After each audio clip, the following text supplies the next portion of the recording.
Okay. I-travel, update na po tayo. Ito na yung mga businang stock ni Sigma. Yan o. Ito, nabungi. Ito, wala na, paus. Ito yung Sigma natin. Yan. Diyan natin ikakabit yung bagong busina natin mga ka-travel. Yan, si Sigma. Tube wire tayo dito para safe yung mga wire natin.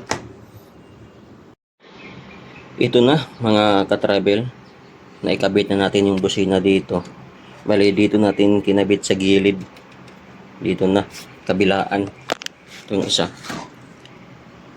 Yan. Kasi kapag dito natin nilagay, mga ka-travel, dito, tumatama siya. Tumatama din sa tambutso. Mainit to, baka matunaw. Yan o. Ito yung abang.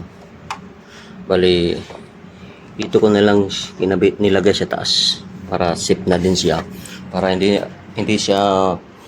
rin siya mabasa sa ulan or baha. Yan. Kahit waterproof siya na busina, kailangan din natin ingatan. Bahan natin yung wire. May binago tayo dito na wire kasi hindi aabot. Hindi ko na pinakita sa inyo mga ka-travel kung paano mag-wiring kasi madali lang naman talaga mag-wiring ng busina. At saka mga ka-travel, may relay na to. Yung luma kong relay. Yan. Ang binago lang natin dito yung wire kasi nasa taas siya nakakabit hindi na aabot ang wire dito sa taas. Kaya dinugtungan natin. Kaya hindi na to. Okay na to. Subok natin. Mga ka-travel, testing.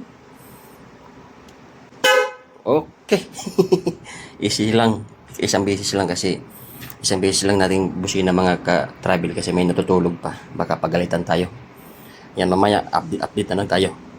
Busina tayo malakas. Bye-bye. Hanggang dito na lang yung video natin. Salamat sa pag-follow. Bye-bye.